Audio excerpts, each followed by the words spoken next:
बिस्मिल्लाहिर्रहमानिर्रहीम, अस्सलाम वालेकुम नाज़रीन। मैं हूं आपकी मेज़बान अलीशा शहजाद और आप देख रहे हैं हमारा ऑफिशियल यूट्यूब चैनल। ये वीडियो आप फेसबुक पे भी देख रहे हैं। नाज़रीन, एक कॉलम सामने आया है। उस कॉलम का जिक्र करने से पहले, जो कि हामिद मीर साहब ने लिखा है, उसका पोस्टमार्टम करने से पहले, क्योंकि मैंने तफसीलन ये जो चीज़ें इसमें मेंशन की गई हैं उसका जिक्र, उस पर तफसील में जाने से पहले कुछ बातें करनी हैं। कुछ ऐसे जर्नलिस्ट हैं जो कि जब तहरीक अदम एतमाद जमा होने वाली थी, जब उसका सारा सिलसिला सिनेरियो बन रहा था, उस वक्त वो सहाफ़ी कहते हुए दिखाई देते थे कि इमरान खान इलेक्शन में कुछ नहीं, कोई कैंडिडेट उनके साथ नहीं खड़ा होगा। चूँकि जब अदम एतमाद जमा होने वाली थी, बहुत से लोग तहरीक इंसाफ को छोड़ के नून लीग में शामिल हो गए थे और पीडीएम का एक इत्तेहाद बन गया, फिर तहरीक अदम एतमाद आ गई। इसके जमा होने से पहले इन सहाफ़ियों ने ये कहना शुरू कर दिया कि इमरान खान के पास तो कोई कैंडिडेट ही नहीं होगा उनकी पार्टी से खड़े होने के लिए, तो इमरान खान क्या ही इलेक्शन जीतेंगे, इमरान खान को तो सियासत नहीं आती, इमरान खान की सियासत डूब गई है, इमरान खान वज़ीर आज़म के ओहदे से हट चुके हैं, बस ख़त्म हो गई पीटीआई की सियासत। लेकिन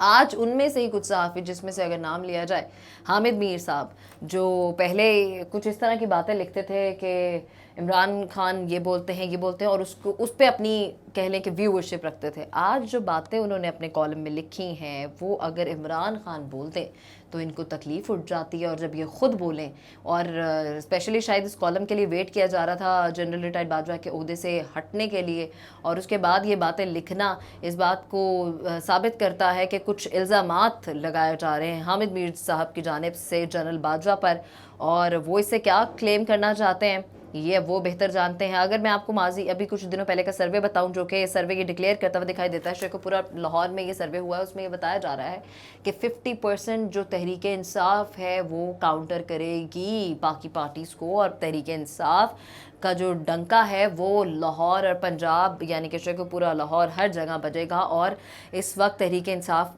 मुल्क की एक वाहिद ऐसी सियासी पार्टी है जो कि काफ़ी ताकत रखती है, अवामी कह लें कि सपोर्ट रखती है, और अवाम उनके साथ खड़े हैं। अब इस जो आर्टिकल में लिखा गया है, यानी कि जो इस कॉलम में लिखा गया है और ये छपा है जनाब जियो पे, हम जानते हैं हामिद मीर हमेशा से जियो पे रहे हैं, और जब जियो से जब कभी इनसे सवाल किया जाए कि आपको जियो से ऑफ़र जो है वो इमरान खान ने करवाया था, तो ये कहते हुए दिखाई देते कि इमरान खान की क्या मजाल है कि वो मुझे ऑफ़र कराया, उसके बड़ों ने मुझे ऑफ़र कराया था, ये कराया था, वो कराया था। लेकिन अब जो इल्ज़ामात लगाते हुए दिखाई दे रहे हैं, ये इमरान खान बोल दे तो ये अपना पूरा शो का इस पे करके अपना शो की रेटिंग बना लेते हैं और बेच लेते हैं। और आज ये जो कॉलम इन्होंने लिखा है, शायद ये एक सेंटर ऑफ अट्रैक्शन का जो तरीक़ेकार है वो बनाने की कोशिश की जा रही है। खैर, सबसे पहले जनाब इस कॉलम का जो नाम है वो है आगे आगे देखें होता है क्या। अब तो आगे आगे इनके कॉलम्स शायद मज़ीद बताएंगे, क्योंकि इन लोगों के पास ये वो हाफिज़ हैं जिनके पास कुछ इन्फॉर्मेशन पहले ही पहुंच जाती है और एग्जैक्ट वर्ड्स के साथ पहुंचती है। कुछ जिनमें नजम सेठी, हामिद मीर, तलत हुसैन, मंसूर अली और ये सारे लोग आ जाते हैं। अच्छा, अब कहा यह जाता था कि जो जनरल बाजवा हैं, इसमें कहीं ना कहीं ये दिखाया जा रहा है इस कॉलम में कि जो जनरल बाजवा हैं उनको नवाज़ शरीफ की सियासत से कुछ मसला था, और नवाज़ शरीफ को भी चूँकि जनरल बाजवा से कुछ प्रॉब्लम्स थे और वो चाहते थे कि ये किसी तरह अपने ओहदे से हटें, एक्सटेंशन ना मिले, चूँकि शहबाज शरीफ चाहते थे एक्सटेंशन मिले, क्योंकि इसमें वो कड़ियाँ जुड़ रही हैं कि शहबाज शरीफ जनरल बाजवा की एक्सटेंशन चाहते क्यों थे। इस पर भी तफसीलन गुफ्तगू करेंगे। सबसे पहले जनाब लिखा आता है कि इन्होंने सबसे पहले जो कोट किया वो किया फवाद चौधरी को, और उन्होंने लिखा है कि इमरान खान ने पाकिस्तान को मार्शल लॉ से बचा लिया। दलील ये दी गई है कि अगर इमरान खान सदर आरिफ अलवी को नए आर्मी चीफ की तकर्री के नोटिफिकेशन पर दस्तखत से रोक देते तो मुल्क में मार्शल लॉ लग जाता और जिससे हालात ख़राब हो जाते। फवाद चौधरी ने जो भी कहा वो इंतहाई काबिल गौर है, क्योंकि आर्मी चीफ की तकर्री का मामला गैर मामूली ताखीर का शिकार हो रहा था। अब ये हामियाँ भरते हुए दिखाई दे, हामिद मीर साहब इसमें हाँ मिलाते हुए दिखाई दे रहे हैं। फिर उन्होंने ये भी बताया इस कॉलम में कि जनाब जनरल कमरजावेद बाजवा जो रिटायर्ड हैं, दूसरी मरतबा एक्सटेंशन के लिए सरगर्म थे। वो ये जो सारी कहानी पकी है ना, ये एक्सटेंशन की बात थी। फिर उन्होंने ऑफिशियली आके कह दिया, जबकि उन्होंने ऑफिशियली आके कहा कि मैं एक्सटेंशन नहीं चाहता। अब ये हामिद मीर साहब कह रहे हैं और ये बातें और ये इल्ज़ामात हामिद मीर साहब लगा रहे हैं, जो उनके कॉलम में लिखा वो मैं एज इट इज़ आपके सामने रख रही हूँ। खैर, फिर वो आगे लिखते हुए दिखाई देते हैं कि आर्मी चीफ बना दिया गया, तो उन्होंने ये कहा कि दूसरी तरफ एक साहब मुस्लिम लीग नून और पीपल्स पार्टी की क़यादत को ये यकीन दिला रहे थे कि अगर उन्हें आर्मी चीफ बना दिया गया तो वो इमरान खान को निस्तो नाबूद कर देंगे और उनका फैज़ गैर मशरूत होगा। न जाने बाजवा और फैज़ मिलकर क्या खेल खेल रहे थे, शायद एक दूसरे को धोखा दे रहे थे। इस तरह की बातें इसमें लिखी गई हैं। ठीक है, इसके अलावा इसमें यह मेंशन किया गया है कि वज़ीर आज़म शहबाज शरीफ ने जनरल आसिम मुनीर को आर्मी चीफ बनाने का फैसला किया तो इमरान खान ने सदर आरिफ अलवी को इस फैसले की तस्दीक से रोक देंगे, इस चीज़ की उम्मीद की जा रही थी, ये ख्याल रखा जा रहा था। यानी कि ये कहना चाह रहे हैं कि जो एक्स आर्मी चीफ थे उनकी जानिब से ये सोचा जा रहा था कि जब आसिम मुनीर का नाम सामने आएगा, जनरल आसिम मुनीर जो इस वक्त चीफ है हमारे, उनका जब नाम सामने आएगा तो आरिफ अलवी साहब उस पर दस्तखत नहीं करेंगे, इमरान खान उनको दस्तखत करने से रोक देंगे। लेकिन अगर ऐसा हो जाता, ऐसा नहीं हुआ, दस्तखत उन्होंने कर दिए सदर आरिफ अलवी ने, और एक नया बहरान पैदा हो जाता अगर सदर आरिफ अलवी इस पर दस्तखत न करते और मार्शल लॉ के हालात पैदा हो जाते और जिससे हालात संगीन हो जाते। खैर, ये इस चीज़ का जो क्रेडिट है वो जो फवाद चौधरी हैं वो इमरान खान को देते हुए दिखाई देते हैं। आगे इन्होंने लिखा है, लेकिन खान साहब को भी मार्शल लॉ के खतरे का एहसास था, उन्होंने सदर को दस्तखत से नहीं रोका और यूँ मार्शल लॉ का खतरा टल गया। तो ये बेसिकली इस थंबनेल में जो चीज़ें मेंशन की गई हैं वो यही बता रही हैं कि ये वो एक वाहिद फ़ोन कॉल थी या ये वो स्टेप नहीं उठाया गया इमरान खान की जानिब से जिससे मुल्क की हालात मज़ीद ख़राब हो सकते थे, हालात बेहतर रहें। तो ये इमरान खान को एक कह लें कि विनिंग एज मिलता है। अब इन्होंने यहाँ लिखा है कि जनाब मार्शल लॉ किसने लगाना था? ज़ाहिरी बात है कि जनरल बाजवा ने लगाना था, जिनकी ज़ुबान में से मार्शल लॉ की बात एक दफ़ा नहीं बार बार सुनी है। ये हामिद मीर साहब अपनी आप बीती बता रहे हैं कि उन्होंने क्या क्या सुना है।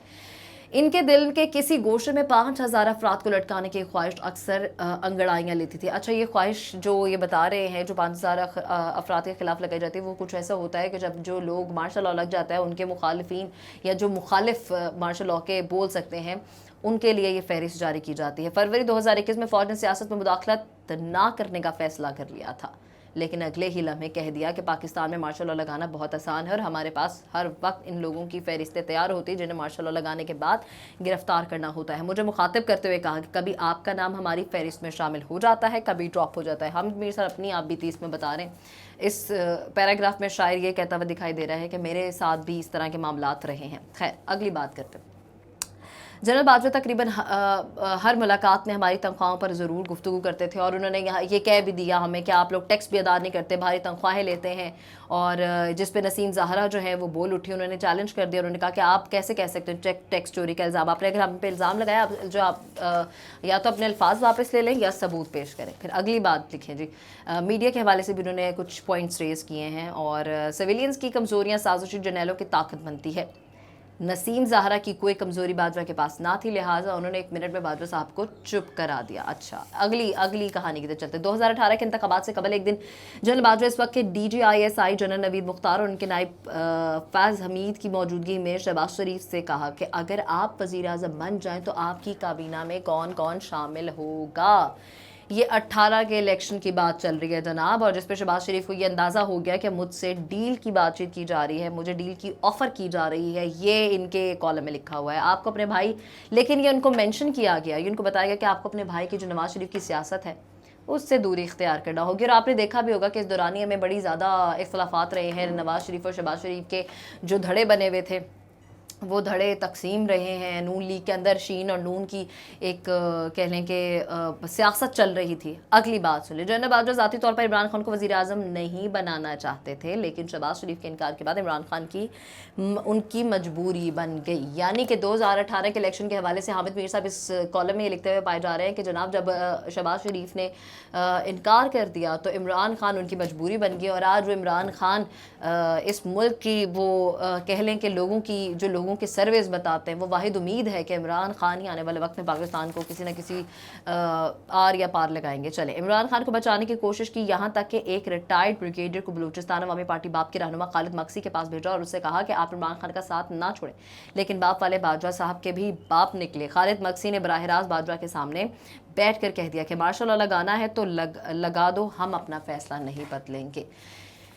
जनाब, ये उस कॉलम की वो हाईलाइटेड पॉइंट्स हैं जिसको आप तक पहुंचाना बहुत ज़रूरी था और बताना भी बहुत ज़रूरी था। अभी ये कॉलम यहाँ ख़त्म नहीं हुआ, इसका भी आखिरी पैराग्राफ मेरे सामने मौजूद है जिसमें एक लाइन हाईलाइटेड है जो कि है शहबाज वज़ीर आज़म बन गए तो इसके बाद बाजवा साहब ने परवेज़ इलाही को उनके खिलाफ इस्तेमाल किया और फिर चीफ इलेक्शन कमिश्नर सुल्तान सिकंदर राजा पर दबाव डाला कि आप या तो नए इंतखाबात का ऐलान करें या फिर इस्तीफ़ा दें। राजा साहब ने जिस जगह और जिस अंदाज में इनकार किया इस पर पूरा कॉलम लिखा जा सकता है। उन्हें भावलपुर से भी पैगामात आ रहे थे, आप नए इंतखाबात का रास्ता हमवार करें, लेकिन राजा साहब ने सबको बेफैस कर दिया।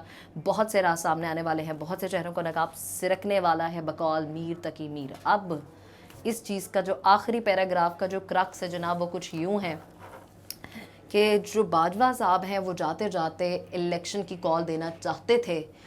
وہ چاہتے تھے کہ جس طرح لوگوں کا ایک غصہ اور لوگوں کے اندر جو ایک ان کے لیے ایک اوپینین بلڈ کر دیا گیا ہے, یہ اوپینین بلڈ ہو چکا ہے, اور جس طرح لوگ اب آرمی کے حوالے سے گفتگو کرتے دکھائی دیتے ہیں اس چیز پہ, جو کہ میں نہیں, آپ اپنے سروس کروائیں اس کو دیکھ لیں, اور میں یہ اپنی طرف سے کچھ بھی نہیں بولی, جو کچھ اس کالم میں لکھا ہے وہ میں آپ کے سامنے رکھ رہی ہوں. تو وہ یہ چاہتے تھے, لیکن اب چونکہ حالات کچھ ایسے تھے, اور پھر سلطان راجہ جن کی بائسنس کی کیا ہی مثال دیں, وہ نون لیگ کے ہمیشہ سے حمایتی رہے اور دکھتا ہے یہ, تو انہوں نے اس چیز کا انکار کر دیا, اور انکار کے بعد ہوا یہ کہ ان کو پھر ریٹائرمنٹ ہو گئی, اور ان کی جگہ پہ آج پاکستان کے آرمی چیف ہیں عاصم منیر صاحب, اور ان کو آج اعزاز سے بھی نوازا گیا ہے صدر عارف الوی کی جانب سے.